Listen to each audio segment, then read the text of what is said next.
Oswal İmegece Karayı Tağı'ndan hazır Türkiye'de yaşayan dostumuz Çağrıcan Tağı'nın fermayışına Sayfullah Yaralı Kalbin şiiri bilen.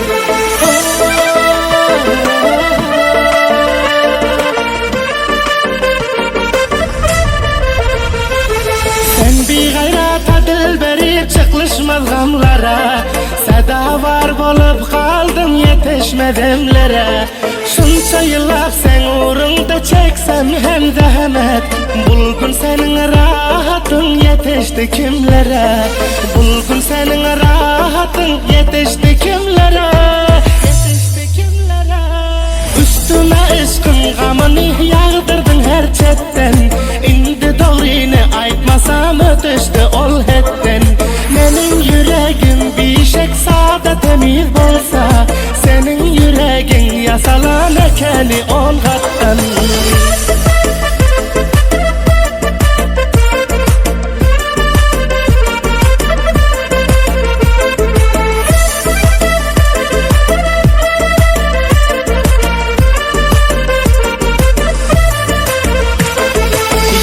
Düşsen kalbim yanıp küyüyor cıldacır, tizlikte kalbim çürüyüp ölermen %100.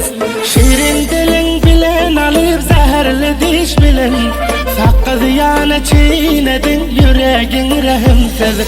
Sakız yanı çiğnedin yüreğin rahimsiz.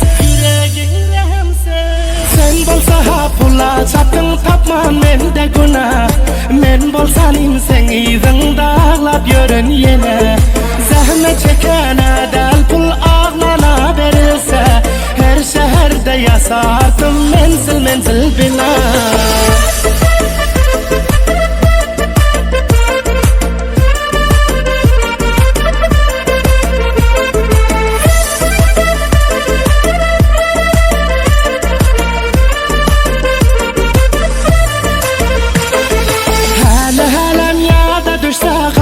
Yürek katip, ışkın yüreğimi kesiyor okta kesip etip.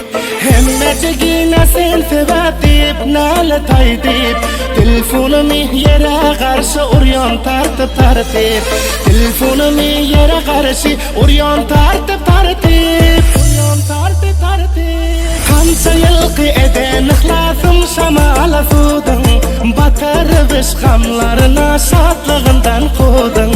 Yaşlığından milyon hağam barını cemleyip, hiç sada urmadı yani men yüreğim dudun. Çağrıcan aydar şöyle bağlap yörer mikem, koyan gamın ta ölünçem yazak del bul yakam. Şunlar yani ayrılık şiir eğer yazmalı bolsa, Sayfullah Yaralı Kalp yazar başka rakam.